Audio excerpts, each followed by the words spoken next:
what I saw about G.I. Joe came from a Real American Hero cartoon show, and the Killer Whale starts to get featured pretty heavily in that show. I'm like, man, I really want that.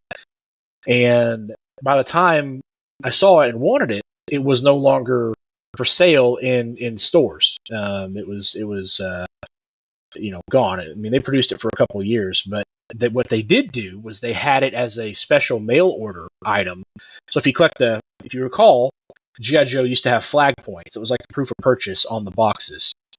So the boxes would not have had the flag points because we did cut those out. But so if you saved up into flag points, which I easily had because I had a crap load of vehicles, and then sent a check in. I think it was $25. It was $20 or $25, or maybe it was $18 and change. I don't know. It wasn't much money. But if you took that, of course, this is in the 80s, so $20, $25 in the 80s is a pretty good chunk of change. You take that with the flag points and you mail in you fill out the card, you put the flag points, put the check, mail it in, and they ship you the Killer Whale. Well, for my birthday one year, I told my grandmother that's what I wanted.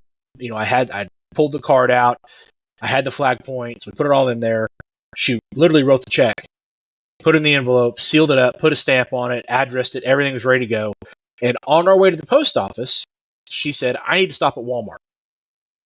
And I said, I'm young. Okay, cool, we'll go to Walmart.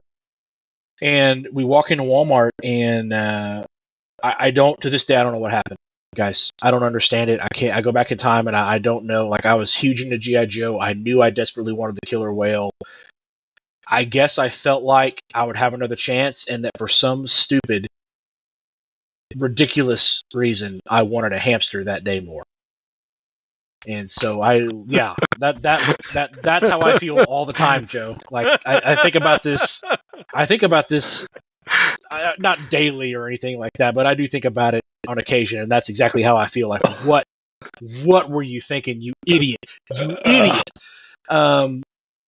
So I asked my grandma, like, hey, instead of doing that, can I get a hamster?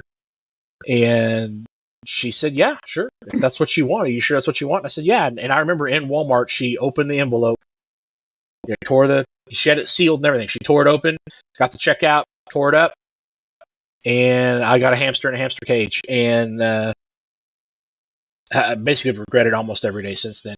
That hamster, by the way, his name was Lenny. He was a jerk. He was a jerk. It wasn't even a good. He even knew that he wasn't supposed to be there. Yeah, he was a jerk. I'm using family-friendly language here to describe that hamster, but believe me when I tell you I have strong feelings, and they're very negative about him. And it's not just because he took the place of my Killer Whale; it's because he was a you jerk. gave him the place of your Killer Whale. I did. Don't blame him for this. No, blame him for what's due. But yeah, yeah. Anyway, so had it. All I had to do was shut up for just 1 second, and often think if we just gone to the post office before we went to the daggum Walmart, we'd be fine because it'd be in the way, and I would. But anyway, so missed out on that bad boy.